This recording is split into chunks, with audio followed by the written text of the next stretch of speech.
Right, I think we are live. We have 5 attendees, including Liz, coming from the new bird flu epicenter.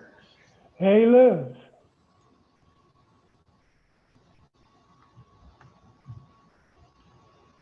All right. Over 15 people means we can start, I guess.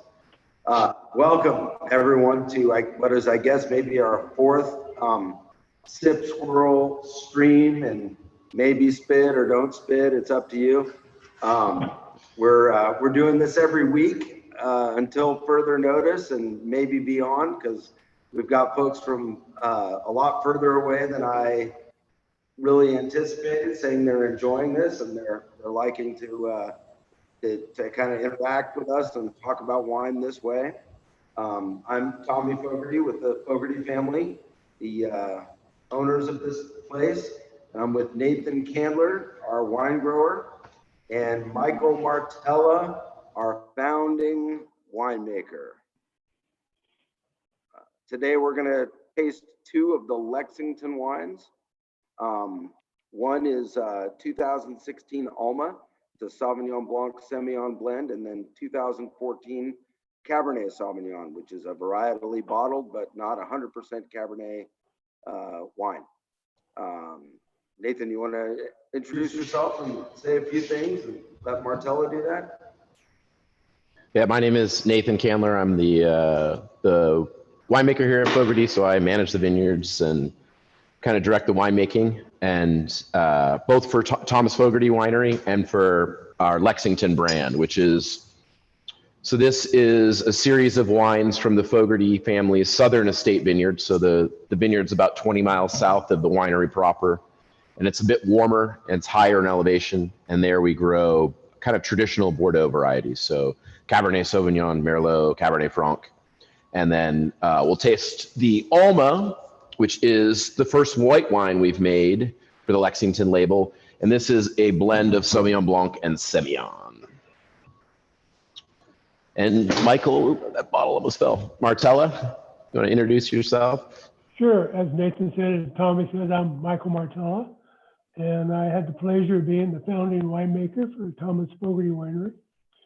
And today we're tasting the wines from a vineyard that we planted in 2000. So these vines are about what, 14 years old when these wines were made. And as Nathan said, this vineyard's about, it's about like a 25-mile distance from the home winery. And it's just on the other side, about 2 miles south of Black Road, off of Skyline. But it's also about another 2 miles or 1.5 miles off of Skyline on the west side.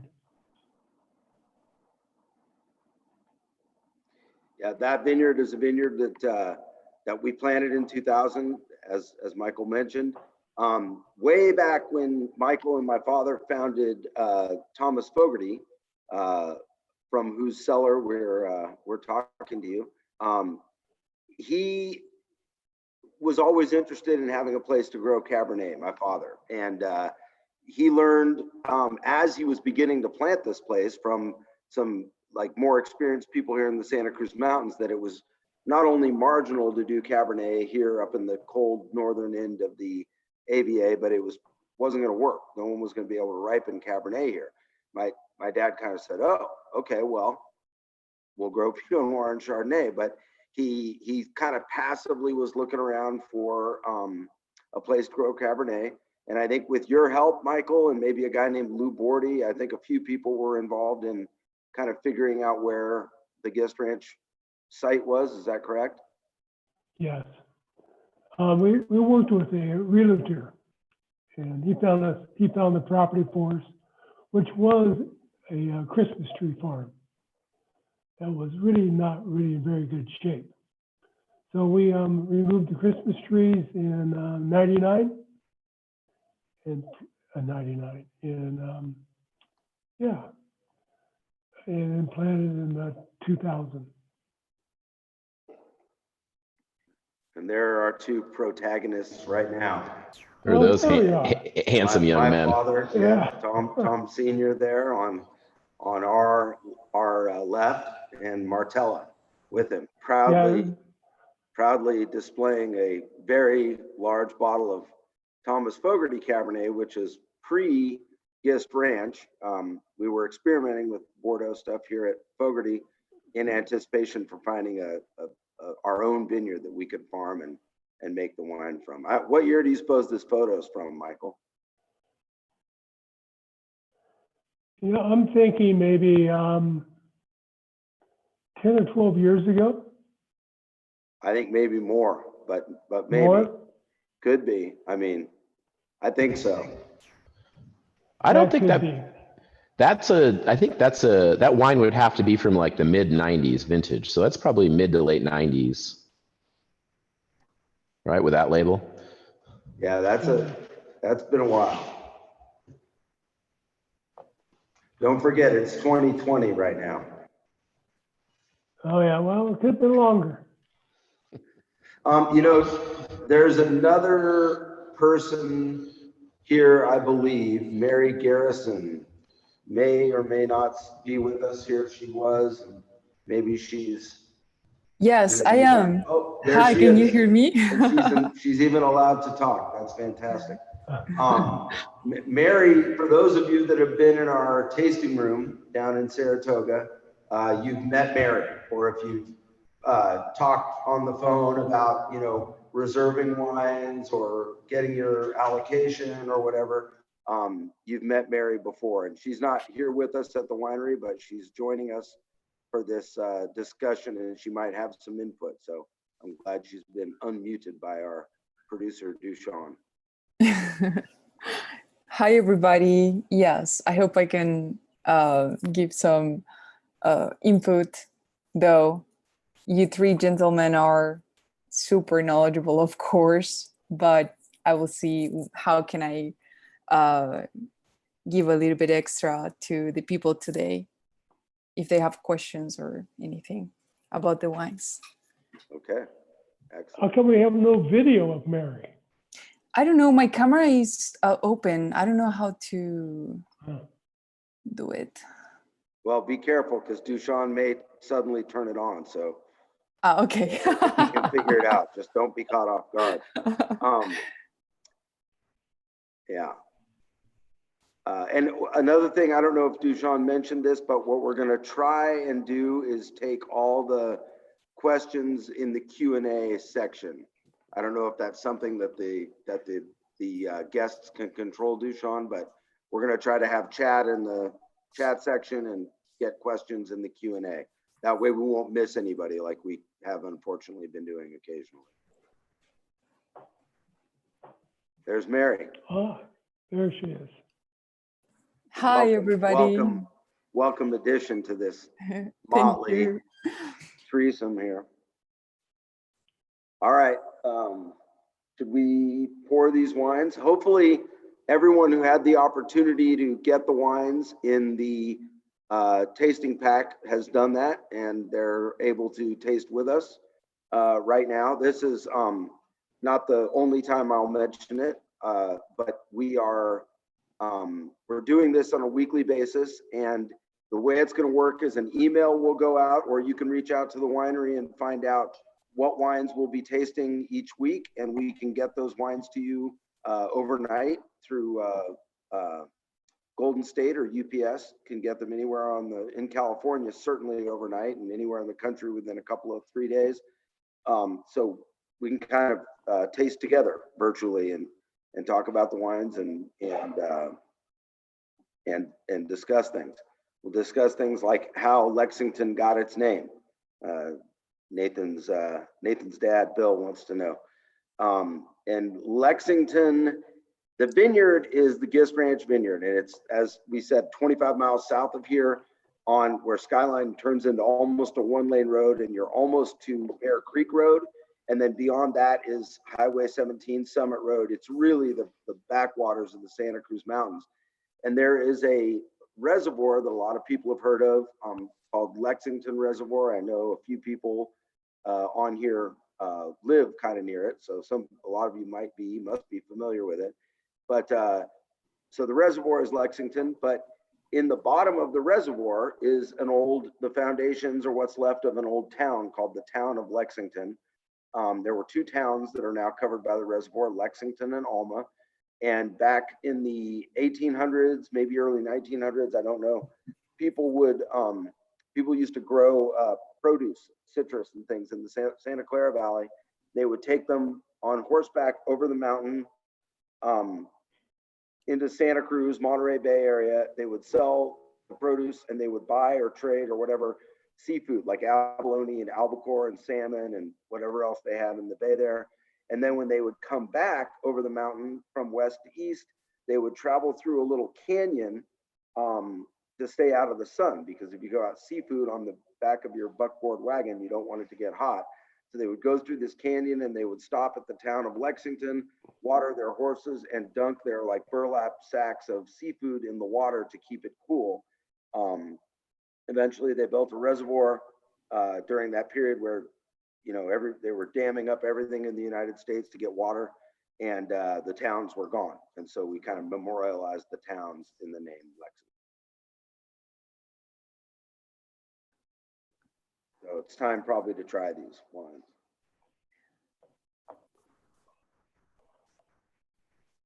Nathan, maybe you should talk about the Alma. So this is 2016 Alma. This is the first vintage, as I said, of our white wine from the Gifts Ranch property. And this particular blend is 74% Sauvignon Blanc and 26% Semillon. And we have about an acre of these two varieties. It's about 2/3 Sauvignon Blanc and 1/3 Semillon by acreage. And we harvest and ferment the two varieties separately, and then we kind of do some blending trials and then make the final wine later. But the wine is entirely fermented in French oak, mostly larger. We call them hogsheads here. They're about 300 liters. So they're a little bit bigger than a normal barrique. And the wine is fermented naturally in those larger vessels, and it's aged for about 6 to 8 months in oak, and then goes to steel for a few months before bottling. And as I said, this is our first vintage. And it's been a lot of fun. It's a wine that we kind of created out of nothing. We'd always thought that the Lexington brand needed a white wine, and it sort of just made a lot of sense to plant those two varieties. They sort of mesh really well with Cabernet Sauvignon, Merlot, and Cabernet Franc. Martella, what do you think? I really enjoy this wine. I'm surprised how rich it is. Yeah, it still has a lot of acid. And I know we make a lot of Chardonnays. We make some really fabulous Chardonnays. I think we lost Michael.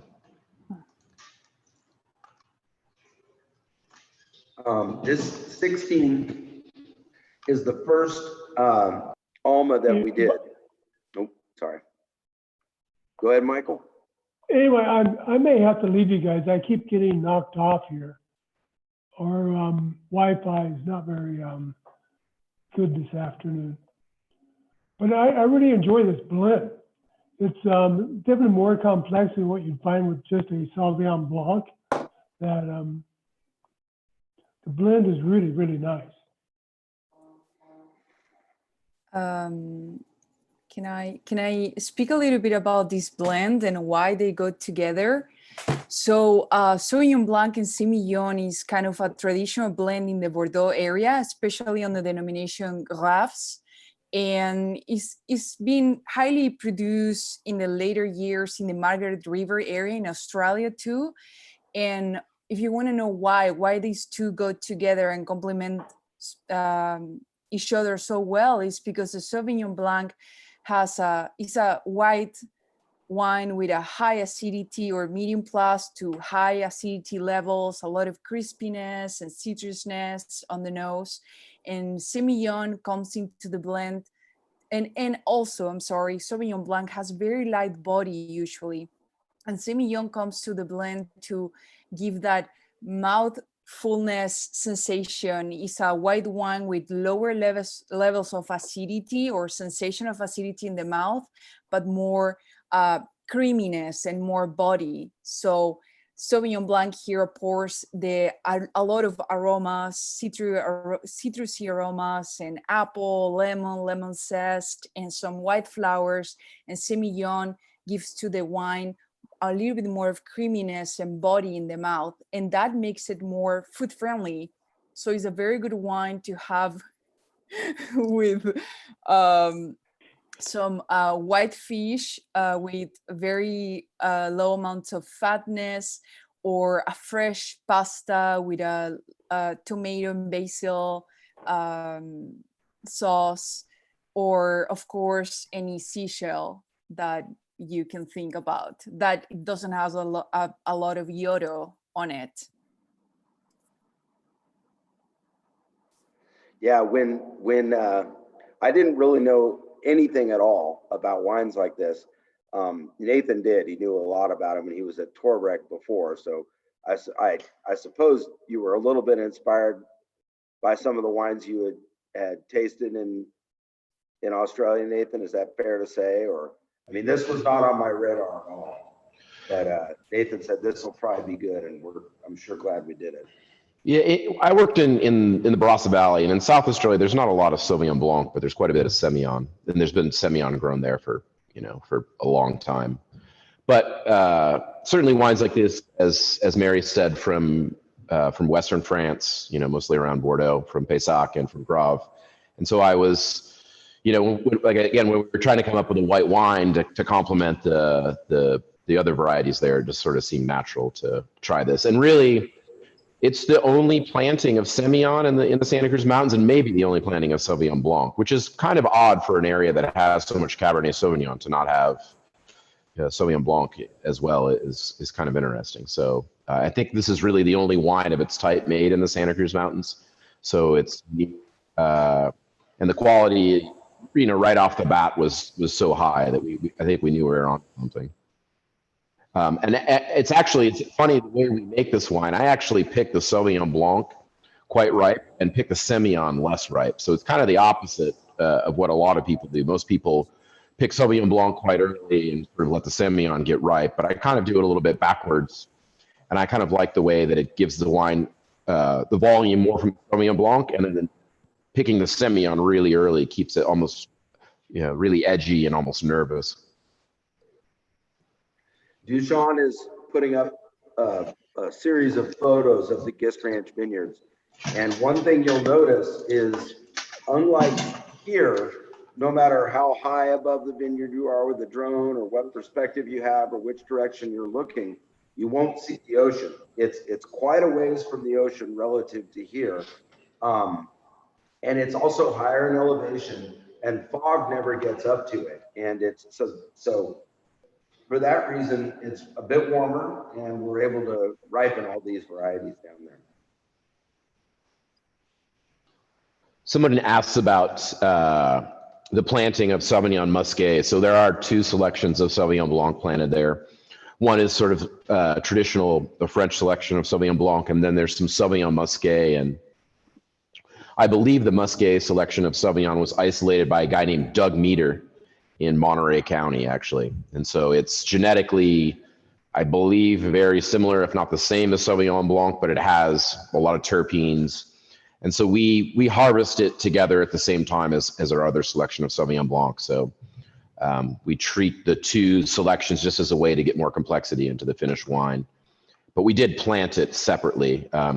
It's pretty common these days in California when people plant Sauvignon Blanc to plant a portion of Musqué with a regular Sauvignon Blanc. It's not a selection that you would often plant entirely on its own. It's a little too much sometimes. So yeah, again, if you can put the questions in the question and answer section rather than the chat, it's a little harder to keep up with the chat. Feel free to use the chat to make fun of Martella's camera or us. yeah, anything else. But Gordy, even though Gordy's contravened the rules by putting his question in the chat area, I'll answer it. Gist was a family down there, and there's I guess the Gist Ranch Christmas tree farm at one point was really, really big, and part of the tree farm well, we only bought half of what was there, and we planted fruit, and there's still a Gist family tree farm that's kind of adjacent to our property, but it goes way back, and honestly, I can't tell you who they were or anything about them, but we inherited the name. We're not, some people get something and they rename it. It was Gist Ranch then, so it's going to be Gist Ranch now. Matt and Melissa Ryan ask if you have thought about producing a Sauterne style wine with this blend. That's a simple answer. There's a one-word answer there from Yes. Nathan Candler. Oh, it's muted. Oh, you may be muted, Nathan. Yep. Yeah, never. Nobody ever drinks. I don't think people really drink dessert wines any longer. It'd be fun to make, but I think if this wine was less successful, we might think about it. But it's pretty good, so we'll probably keep this wine going. We do bottle a very, very small portion of Semillon in certain vintages, and it's a Semillon that's modeled after a style that they make in a region in the Hunter Valley in Australia. There's a very famous winery in Australia called Tyrrell's, and they bottle a Semillon called Vat 1, and they pick it very early, and it's unreal. It's got so much acidity, and it's nervous, and it's just really linear, and the wine ages forever. So if you come to visit us, we have a tiny little bit of this Semillon, but you better like acidity in your wine and a lot of it. So the thing I'd be curious to know, I think Matt is claiming that he collects, or he has a stash of dessert wines, and yeah, there are some really people who are really into wines that have them and occasionally drink them. I'm going through my memory banks trying to figure out when the last time I had a Sauterne was, and it was in one of these really restaurants that you go to once or twice in your life, and it's very expensive and it's a prefix, and I had a little glass of Sauterne at the end of the meal, and I totally enjoyed it, but it didn't make me open one anytime in the next 3 or 4 years. They're wonderful wines, but they're very costly to make, so they're very expensive to buy, and they don't have a lot of applications, and they're wonderful, but it wouldn't be something we would get into, I don't think.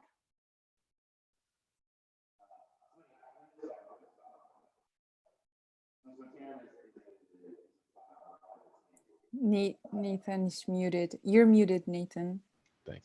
Sauterne is a style of wine. Somebody is asking what is Sauterne, and it's a style of wine that's a dessert wine made from Sauvignon Blanc and Semillon just outside of Bordeaux. And it's usually really heavily botrytized. So there's a fungus that actually sort of concentrates the wine in the grape before it's even made. So that's a style of wine that people make from these two varieties. Somebody asked if we still have Cabernet Sauvignon at Gist Ranch. Yes, we do. That's what we're going to taste next. We decided to plant Semillon. That was another question. Why? Because it pairs well with Sauvignon Blanc. They're traditional sort of counterparts in white wines. There's some people here talking about what they're having with the wine, and Trent mentions he's having curry shrimp. Everybody's tasting experience is different. It's important to acknowledge that. One of the fun things about doing these remotely is we know everybody's doing different things, and we actually have some photographs of Trent and his dad last week during the tasting that I think Dushan can load. They're down in the Central Valley somewhere. We were up here in the freezing cold fog and wind, hunkered down in the cellar and basically miserable. And then here's Todd, and I assume that's you, Trent. And that's, I think, Todd's granddaughter, Trent's daughter. Hope you guys don't mind us showing this photo. And then during the tasting, out by the pool, one of their goats gave birth to twins, I believe. And then this shocking photograph is from a couple of minutes later during the tasting. And yeah, there's some blood, but those are a couple of cute baby goats. And congratulations, Todd and Joy and Trent, on your new goats from the tasting series. You got to name one of those Chardonnay and one of those Pinot Noir. No, they're two Chardonnays. You got to name one Langley and one Damiano, I think. Amazingly, we didn't lose any attendees with that photograph. They'll start. Somebody asked about the number of hours of skin contact having an influence on the wines. It says 4 hours for the Semillon versus 8 hours for the Sauvignon Blanc. And so we give these two varieties, we macerate the juice on the skins of the grapes. So we kind of treat it a little bit like you would a red wine, but only for a very short amount of time. So we've been playing around with the amount of skin contact that we give the Sauvignon Blanc and the Semillon. And so yes, the more skin contact, the more number of hours, as the length increases, you'll sort of get more intensity and more phenolic character, which kind of translates to texture and mouthfeel in the wine. So because this was the first vintage of the wine, we were basically flying blind. We were just trialing things out. And so we gave them a very, very short amount of time. We're actually now aging, or not aging, I should say, but soaking the grapes on their skins for about a day for both varieties. So you can certainly go too long. And if you go too short, you tend not to get a whole lot of impact, but we'd like to give the wines about a day on their skins before we press them off.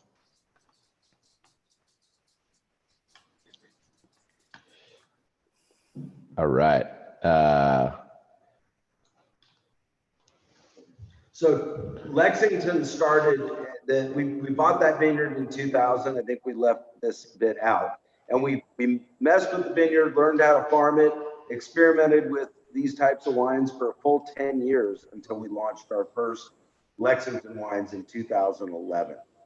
And it's kind of an interesting thing because in the Santa Cruz Mountains, there's a lot of people making Pinot Noir, a lot of people making Chardonnay.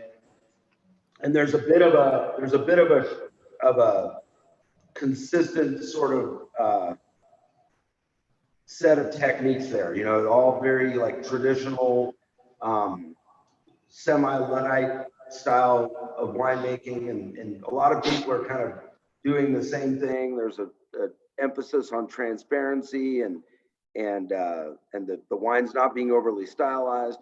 But when it comes to Bordeaux stuff, there's us, there's Ridge, there's Catherine Kennedy, there's Mount Eden. There's a few other people, some of whom are doing a really good job with those wines, but the consistent sort of OGs are Mount Eden, Ridge, Catherine Kennedy.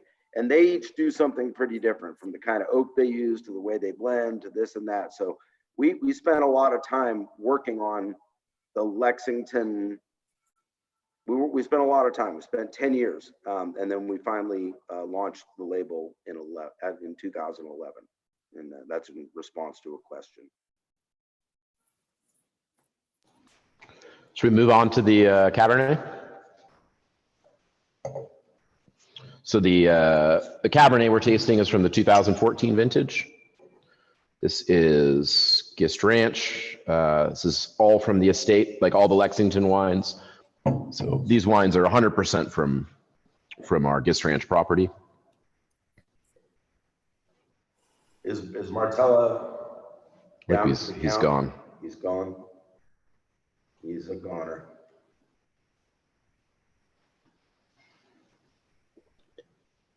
I'll tell you, this wine, I'm just going to say this, and I hope I don't alienate anyone, and to those that like bought this wine right when it was released and drank it immediately, I apologize. But this wine to me is so much more fully formed now than it was just a year ago, and certainly than when it was bottled. It's really kind of come into its own, and it's Still got all the energy that we kind of hope for from the Lexington reds, but it's just a little more round and a little richer and a little more like fully formed is kind of what keeps coming back into my head here. And this, it's not uncommon with even our Fogarty wines. We love them when they're released. We wouldn't release them if we didn't, but a couple years after release, usually right about when they're gone, you're like, oh, this wine's really where it is supposed to be right now. The Cabernet from Gist Ranch is really different than a lot of Cabernet in California, especially, you know, a lot of people are more used to drinking Cabernet from the Napa Valley. And I like to say the biggest difference is in the Napa Valley, the Cabernets there are built on tannin. They get all of their structure from the tannin. There's very, very little acidity. But in the Santa Cruz Mountains, the wines are much more built on acidity and the tannin's much lower. Even though the wines almost taste like they're more tannic, it's really the impression of the acidity. And so it gives it, to me, they're much fresher, they're more vibrant. They need a little bit more time, as Tommy said, but if you can have a little patience, just a few years of bottle age makes all the difference. Excuse me, Nathan. Todd and Joy ask, for how long should these be allowed to breathe? And sometimes we have it on the decanter for 2-3 hours or even 4, and it tastes amazing, even with 2, 3, 4 hours. Will you say more than that will be dangerous for the wine, or? No, I often find this wine is even better almost like the next day. It can withstand a lot of air. So, I mean, if you really knew you were going to have a bottle for dinner one night, you could even open it up in the morning or at lunch and have it that night. It's not going to hurt the wine. So they love a good decanting. That's a good question, though. I don't think you can give, within reason, I don't think you can give these wines, too much air. I almost think they're like Barolo, that they really need a lot of time in a decanter to really open up. So the reason, or one of the reasons why we wanted a separate identity and thus label for Lexington is it's really two different things. We're doing something up here on the sort of tectonic plate rubbing together, part of the San Andreas Fault, where it's much colder. It's very marine influenced. We get a lot of fog. We're doing Chardonnay and Pinot Noir. And just the way it's treated is totally different from down there, where the climate is different, the soil is different. To some extent, the winemaking kind of approach is different, although I'd let Nathan say whether that's right or wrong, really. But it just seemed like it should have a different label. And our intent was and is to sell virtually all of that wine direct to consumer. So it's just a different thing.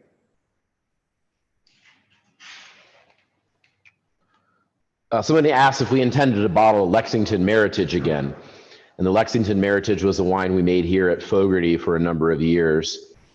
And I would say the closest thing to that would be, this Cabernet is not actually that different than kind of the grapes that went into the Lexington Meritage, excuse me.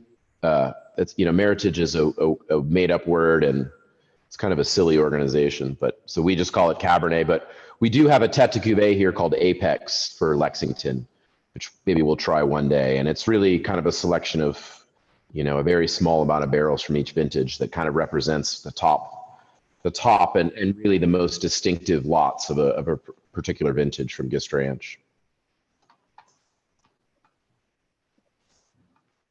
On the year we're tasting, there is any small percentage or of another grape, Nathan? In which wine? On the Cabernet Sauvignon.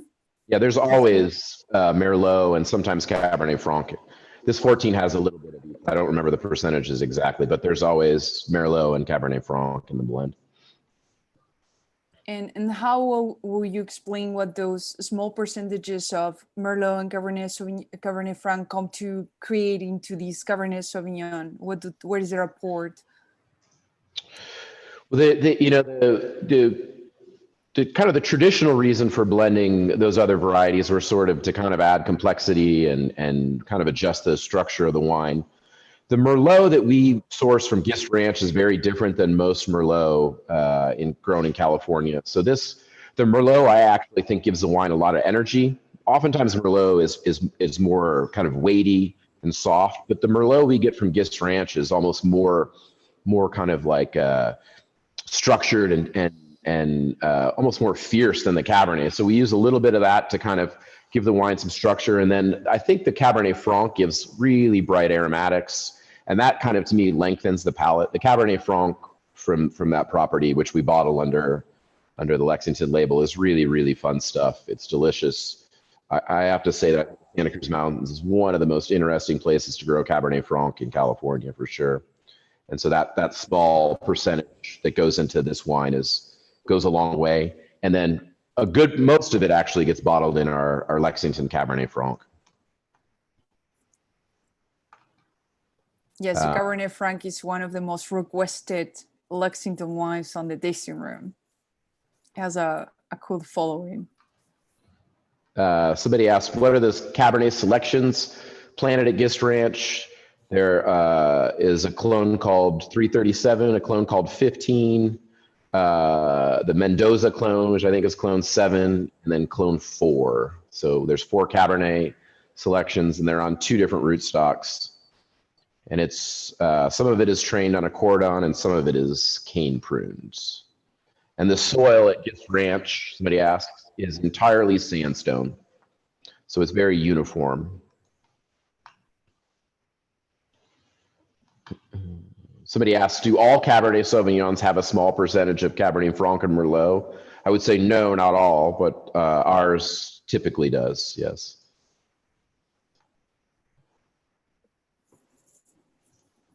There's another question about leafing. So leafing is a term that we use for pulling leaves on a grapevine, and we use that to adjust the canopy or the architecture of the way the vine grows to increase sunlight and airflow in the vine.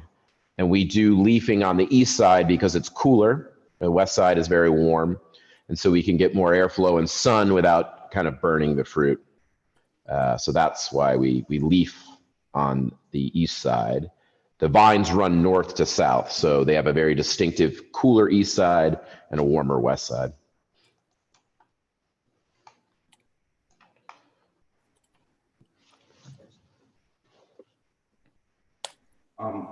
Real quick, somebody asked about what percentage a wine needs to be if you're going to varietally label it, and I believe it's 75%. 75, yes. Yeah, but you can apply what's called a whimsical name, even if something's 100% something. You don't have to call it, the varietal, but you can.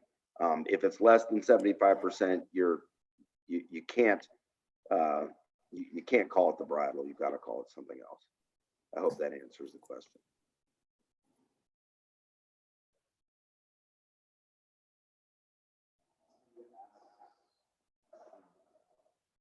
Somebody asked a question about how this differs from Apex. And again, Apex is a selection of just 3 or 4 barrels from a particular vintage. Matt said he's got 1 bottle of the 11, and I would hold that for a couple more years. The 11 regular Cabernet is in an awesome, awesome place, but the 11 Apex is still a little young. I think that wine still has a little bit more to give. The 11s took a really long time to open up. If anybody still has some of those sitting around, don't feel like you're blowing it, because they're going to be really cellar worthy wines, I think. Yeah, this wine to me just continues to open up in the glass as well. I mean, it sounds silly to say it, but every time I kind of taste this wine, I'm really transported to the vineyard. You get all this impression of I think we showed a shot of the vineyard, and it's literally carved, you know, at the top of a mountain in the middle of a forest. And there's just so much like kind of coniferous, kind of redwood forest, mulchy kind of aromatics and flavors to kind of complement all the red fruit.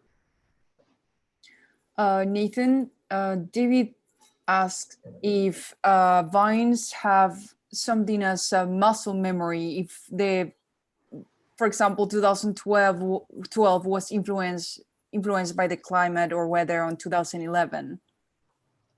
What would you say to that? The biggest influence is that the potential crop for a given year is always determined in the year before. So in the buds that grow every year, the fertility of those buds is determined by the year prior. So in a few months here in 2020, as the canes, the new shoots grow, you know, at every growth point is a little node, and there are buds in those, and those are the buds that will grow into shoots next year. And so the fertility of those is actually determined this year. So there's a huge amount of development that goes on this year that will determine the crop load or the potential crop load for the next year. So, you know, grapevines are perennial plants. You know, they live for a very long time. So there certainly are influences that carry over from year to year. That's a great question. Real quick, let me answer Gordy's question. You're muted. You're muted. I'm muted, sorry. Gordy, Camel Hill. That's a vineyard owned by a really interesting guy named John Anderson that we've been friends with for a long, long time. Right now, we're not getting any Camel Hill fruit. I could say with some certainty that we won't this year, just because it's a very weird year where we're not going to extend ourselves very much. But it's a neat vineyard. It's as the name would suggest, he's got camels running around the vineyard, big barn. He's got a big shop with an old carousel in it. We've used that vineyard a number of vintages in the past. So has Martella. We may use it again. I wouldn't bet against it. Matt and Melissa asks in which formats are Lexington wines bottled, and we have regular size bottles and also magnums. I don't know if there is any other larger formats at the winery. Some years we've done 3 and 5 liters as well. It sort of depends on how we're feeling during bottling. And again, we can people can request during a season. Like if someone were to say to us right now, hey, I want, you know, a dozen 3 liters from the 2020 vintage because I have a niece that's born this year or whatever it is, we will do that too. For those mega format bottles, it's a kind of an investment for us. So we prefer to do them when they're pre-ordered. But that's kind of neat because, you know, not everybody has them. I mean, they're done just for you. We put that on the label. But we're happy to do it, but we don't necessarily do it as a matter of course. Magnums we do, but anything bigger than a magnum kind of needs a special request.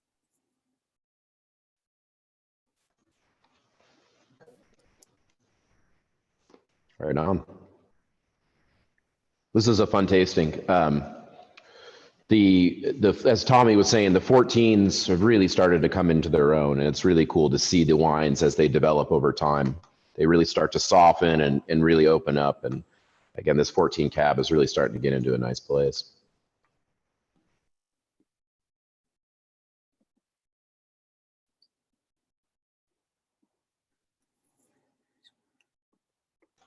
There's a question about how much new oak we use.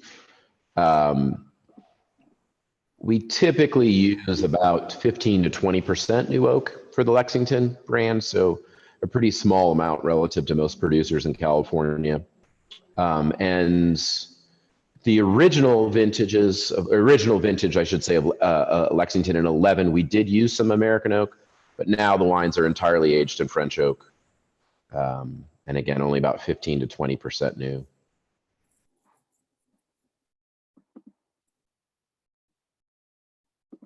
We have not tried growing cab up here.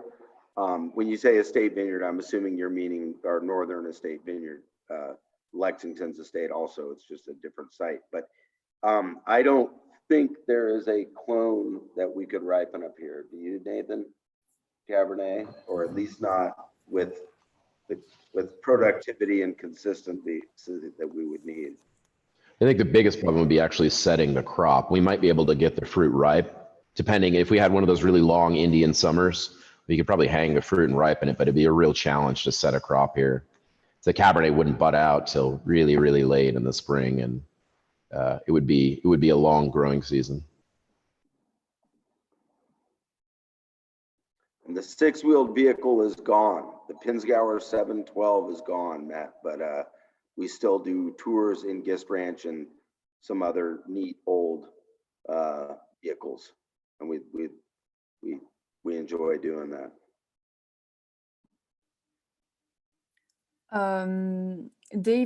David asks, how much rainfall do we get normally? Well, and how the weather has impacted Gist Ranch this year.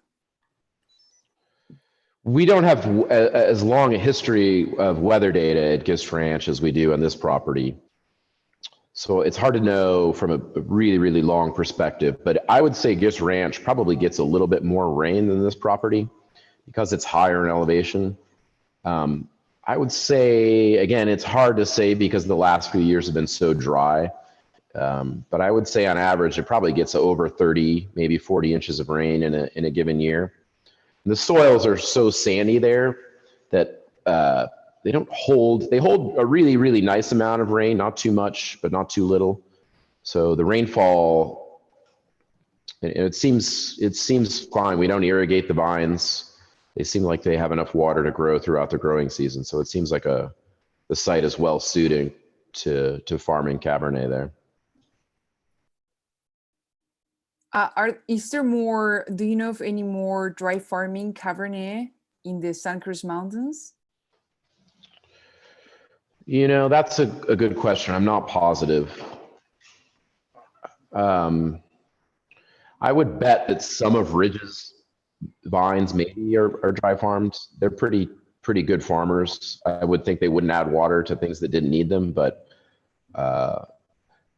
you know, in the past, since 2013, it's been so dry. I think a lot of people have been irrigating, even people who may normally not. So, you know, I don't know about Marty's vines at Catherine Kennedy down in Saratoga. He may not irrigate, but I'm not positive. And Jeffrey at Mount Eden probably would dry farm if he can. I'm not positive if he does or not, but we have been dry farming at Gist Ranch for at least the last 5 or 6 years. Matt asks a question. You're muted, bro. Yeah. There we go. I've regained control. Matt asked a question I'm happy to answer about the Lexington allocation program. Yeah, the events at Lexington is much smaller than Fogarty, right? Lexington, everything we do down there is typically under or right around 1,000 cases, and Fogarty's bigger. You know, we have a big site here. At Lexington, at the Gist Ranch Vineyard, we're actually prohibited from having, you know, public events there, even during normal non-pandemic times. And so the wine club, the allocation program is very small there, and we do tours and visits to the vineyard, which is, you know, like I said, but our use permit stipulates it's not a public thing, so it's not a public event, but we're inviting friends, allocation holders out to the vineyard to picnic and look around and do like little, you know, tastings under the trees there. And it's very neat, but it's much more, I mean, I wouldn't say, you know, Fogarty's not exactly, you know, outside lands, but I mean, it's comparatively to Lexington, it is. We're really, really small down there. Limited number of club members can even join because the wine is in such short supply and the events are different. Matt asks if Gist Ranch is in Santa Cruz or Santa Clara County, and it is in Santa Cruz County. So it's It's basically, Matt, almost, I don't know how many miles, but it's basically due east of Big Basin Vineyards, I believe. If you draw a line from Big Basin back towards Skyline, I think you kind of go right through Gist Ranch. So kind of above Big Basin State Park. You can actually see the ocean from Gist Ranch. So it's got to be one of the few Cabernet vineyards in California you can see the ocean from. On a clear day, you can kind of see Monterey Bay there. It's a really dramatic site. And as Tommy was saying, it's kind of challenging logistically to get people out there, but it's one of the most beautiful vineyards in California. I think you can safely say that.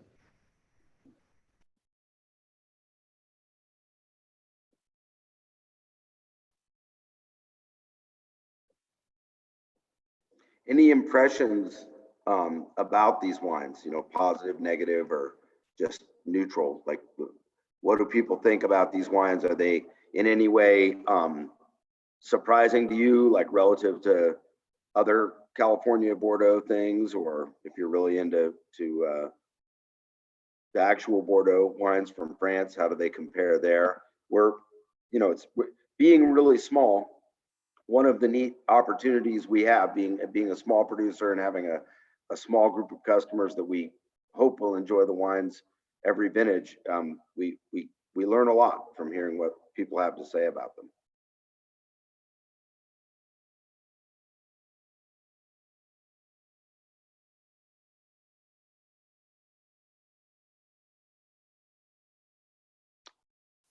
Yeah, there's some I don't know if you can see, Mary, but there's some very positive comments about your tasting room experience down there, which we are happy to hear, and we're confident in it. I mean, it's a neat little place, and Mary's wonderful, obviously. Thank you. Yeah, the Alma, the white wine, is often a surprise to I mean, like I said, it was kind of a surprise to me. Nathan knew much more about these wines than I did. And I'm like, I hate to say I'm surprised when I try it how much I like it, but I'm just like, wow, I'm really glad we did this, you know.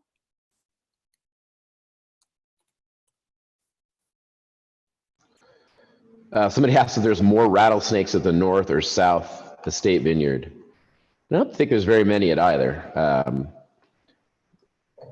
There may be more here, but only at the very lower elevations. I've never seen a rattlesnake at Gist Ranch. Have you, Tommy?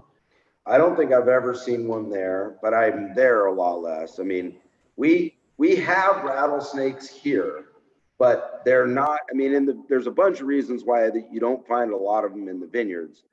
You find more gopher snakes than rattlesnakes, but the vineyards are wide open, so birds can see them, and of course they're not around, you know, the tasting room and stuff where the asphalt is, but there are actually a fair number of them in the northern end of the Santa Cruz Mountains. I think more than down at Gist. Dushan, do you have a picture of the Gist Ranch or any other picture?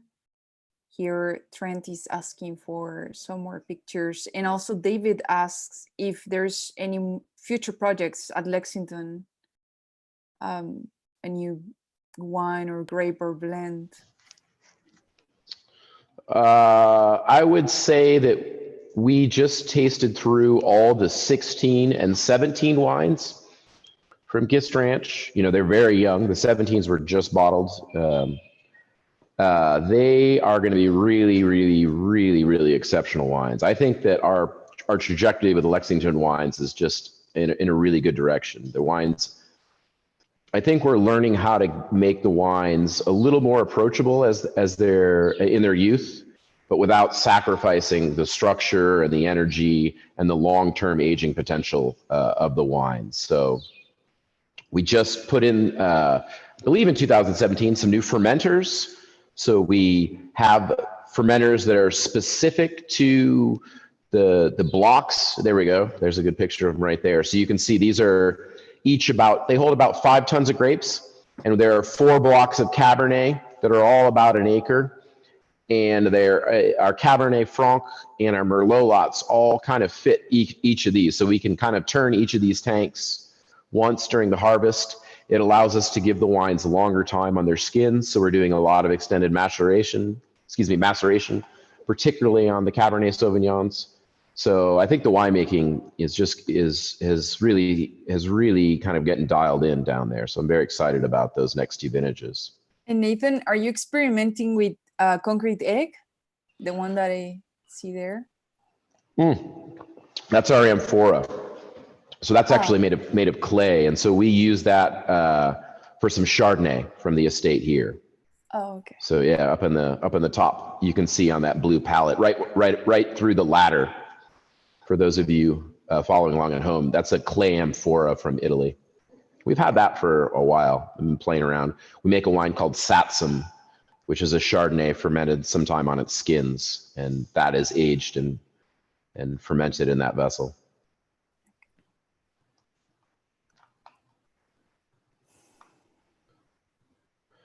Let's see, some other questions. The cab is aged, someone's asking about the aging of the Cabernet. It's aged in barrel for about 22 months. It's always bottled usually in July or August, 2 vintages after harvest. And then it spends a bit of time, about 2 years, usually about 2 years in bottle before release. So the wines do see a lot of time, both in the cellar and in bottle before they're released. Let's see. So we got the pictures for you all. Hopefully that'll kind of help give you a little bit of a better feel for how things kind of look down at Gist Ranch, and you got to see the new fermenters that have played a big part in why the wines I think these days are very good.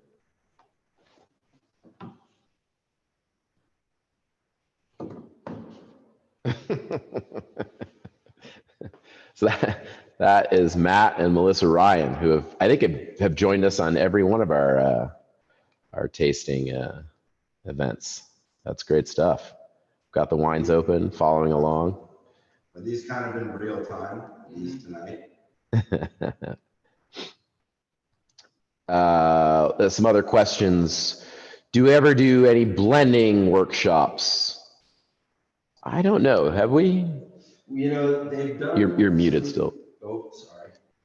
We've had groups do events here and want to do little blending trials, sort of understand how that works and how it's approached from by producers. But we've never done one ourselves. But of course it doesn't make that much sense when you're talking about the Thomas Fogarty wines, but it would make actually a lot of sense with the Lexington wine. So I mean, if there's interest in that, please reach out and let us know, or let Mary know, and we could put something like that together. It would be probably a lot of fun for our club members.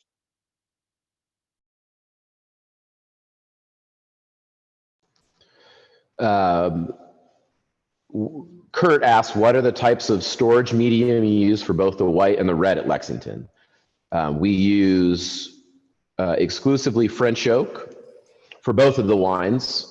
So the white wine is fermented in oak and then spends about a month in steel before it goes to bottle, but most of its life is in French oak. And then the reds are fermented in those stainless steel fermenters for maybe a month and then spend nearly 2 years in oak.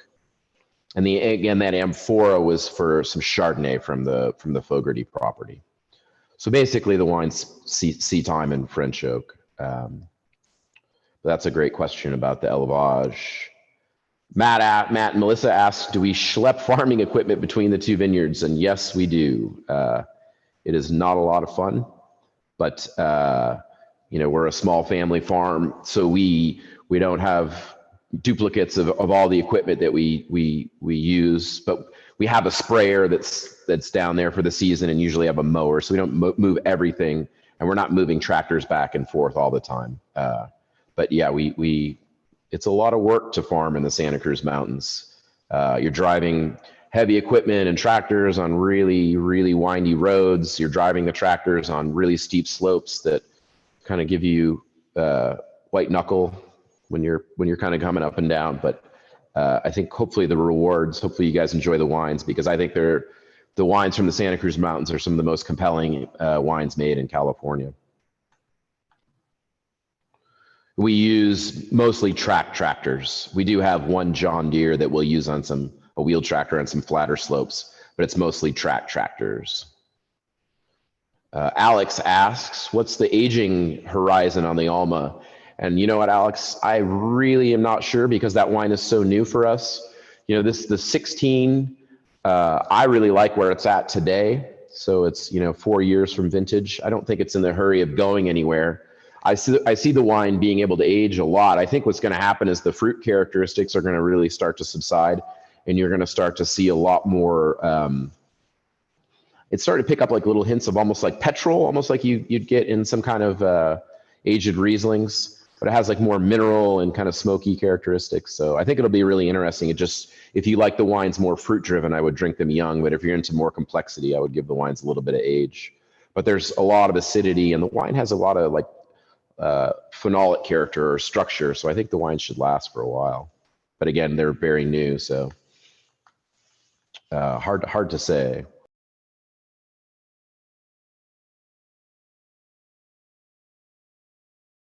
Kurt asks, what are the oblong barrels behind Tommy and Nathan? These are our, well, it depends. If you're in France, they'd call it a foudre. If you're in Italy, they'd call it a botti. These are basically Slavonian oak ovals, and we purchased these from a cooper in Austria. And we use these for the Nebbiolo here at Fogarty. These are very traditional aging vessels in primarily northern Italy, parts of Germany and Austria. And you see them in other parts of the Mediterranean, in southern France, in southern Italy. So they're very large. This is 1,000 liters. This one is 1,300 liters. So they give you, for grapes like Nebbiolo that don't like to see a ton of air, they give you a larger vessel to age the wines in. And my mom asked if we have any magnums of Alma. We do have a few, not very many, but I think you have a good inside track on knowing somebody that you might be able to get one, Mom. So we'll see. I think we can sort something out.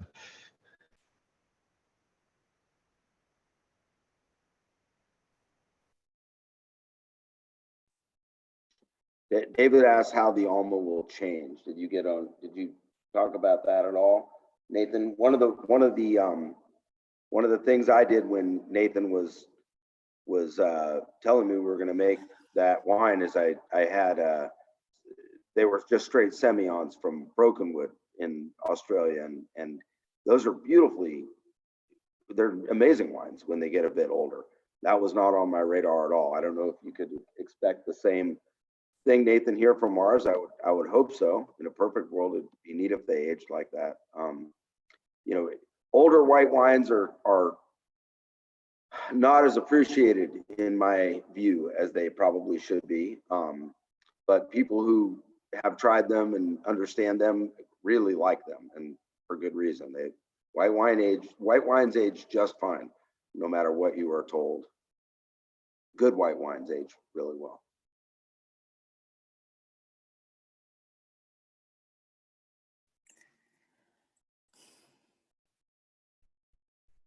And how does the 2017 Alma compare to 2016? The blend was very similar, correct? It is. I think there might be a tiny bit more Semillon, perhaps, but it's roughly the same. I think they're similar. I think the biggest difference is in the character of the two vintages. I think the 17 has a little more focus and is a little more kind of driving acidity.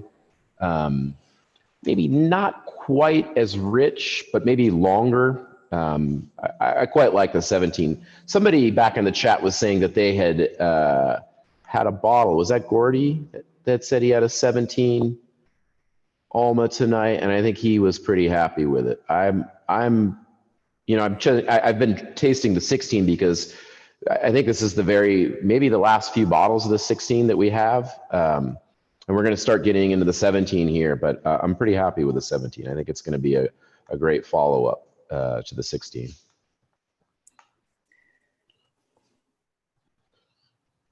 So we got a bunch of new questions. How can you tell which white wines will age well? Well, that's a good question. The they main have to, factor will be acidity, correct?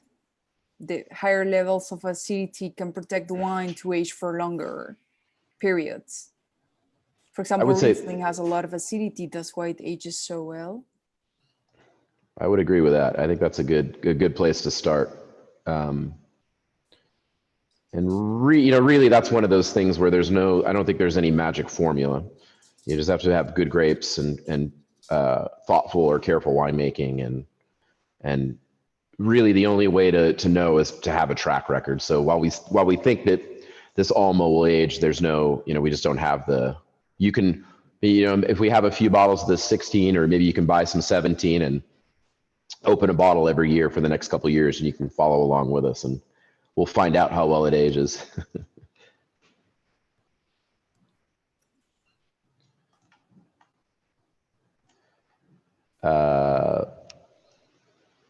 Burn acid, I hear the meritage is gone, and so I would say we don't use the term meritage any longer. We've moved away. Our Cabernet is always a blend, so if you're looking for something that has more than one grape variety, the Cabernet, but also the Apex, which is our Tête de Cuvée from Lexington, is a good place to go. It's a blend of some of the better barrels. Bernie, I believe you've tried that. Sorry. Bernie, I believe you've tried the Apex, and I think you liked it quite a bit. And that is sort of not exactly, but kind of the extension of the Fogarty Lexington Meritage.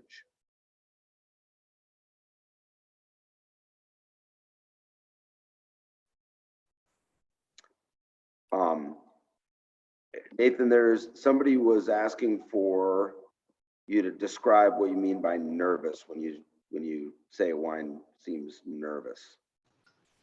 Yeah, sorry, I like to give personalities to wines when I taste them. I would say a nervous wine is a wine that in the palate, when you're tasting the wine, it's the opposite of what I would call a wine that's flat. And so nervous wines to me have energy and acidity, where wines that are flat kind of taste like syrup, or they're just sort of soft, and to me they're like lifeless and they feel very heavy. But something that's nervous has energy and kind of is, it's almost like it's keeping your taste buds and your palate excited, because it's kind of just moving around. And I like wines. To me, that's for me a positive when I say wine is nervous, because it's may not be a positive for people, but it's a positive for wine, because it's like this kinetic energy of the wine that keeps you interested and excited. It keeps the palate fresh. You don't get tired of the wine when you drink it. So that's what I mean when I say nervous. So So I'm trying to find our inventories here.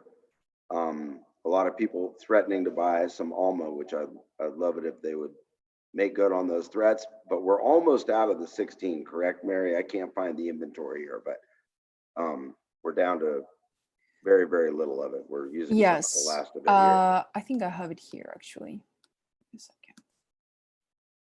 But we make a very small amount of the Alma. The Cabernet that we're tasting here we make more of it than any of the other Lexington wines, but even that's in what did we do in 14, Nathan? 500 cases, something like that. So again, none of these wines have a lot of them produced. We're starting to lose some participants. So for those that have to move on to dinner and things like that, thank you for joining us. We're going to wrap up here in another 5 or 10 minutes. I think we've been going about an hour and 10 minutes.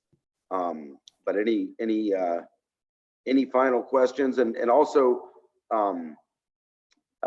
Mary, what's your email address for? Is mary@lexingtonwineco.com. I will type it here on the open chat, and I'll also put my phone number there if you want to text me or call me or email me, whichever is better for you.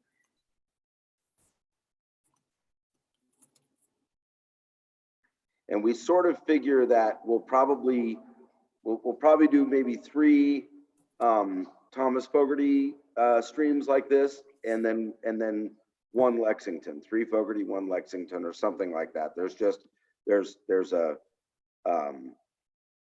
a lot more Thomas Fogarty wine than there is Lexington wine. It's kind of that simple. We have 1 case and a half of the 2016 Alma on the tasting room, and I'm not sure how much more there is at the winery. Not much at all. Maybe a case.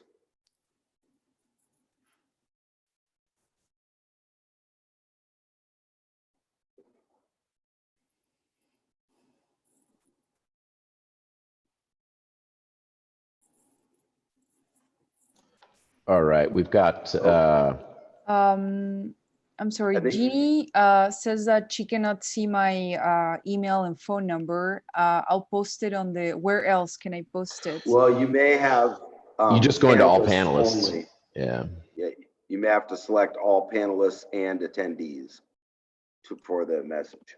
Sorry, Okay. folks, we're all still teething a little bit on this streaming stuff with Zoom. Okay, there it is again, to all panelists. Yep, that's it. You've got to go to attendees as well. All panelists. So select all panelists and attendees. Okay. And that goes for everybody in the chat. If you select all panelists and attendees, There it everyone is. can see. Unless you want to make fun of us, then you could hide it from the panelists if you don't want us to see. Right. I'm sure that, I hope there's some of that going on.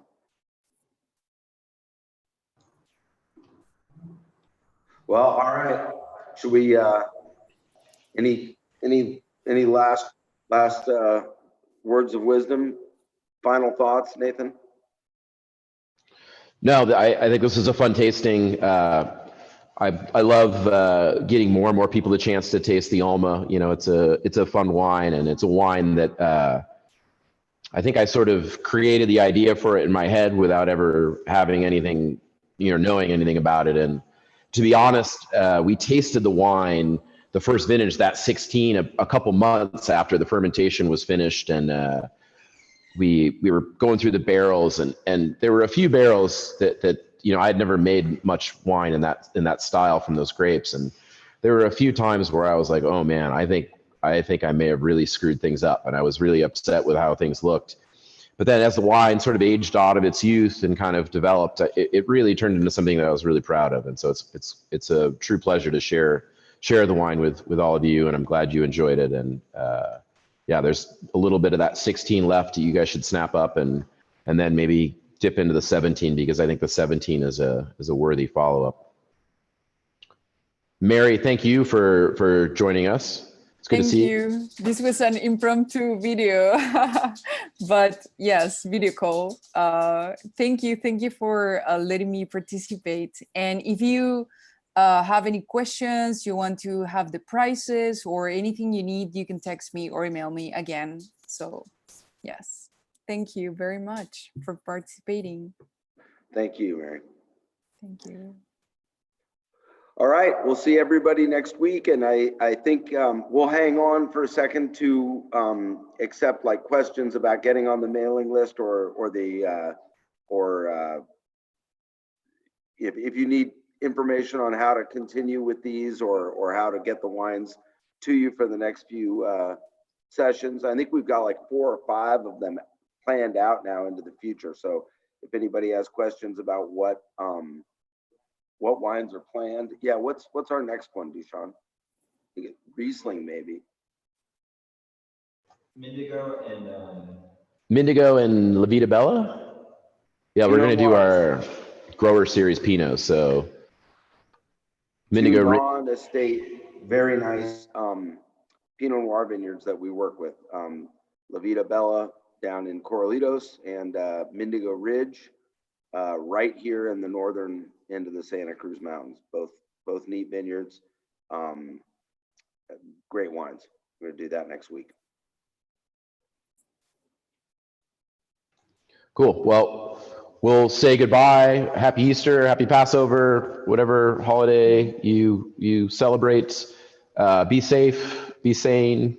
It's a wild time in the world, so hopefully we can give you guys just a tiny little escape for an hour here on a Friday, late afternoon, early evening, and we look forward to next week. So we'll say goodbye. Thank you. Bye. Thank Bye-bye, you. everyone.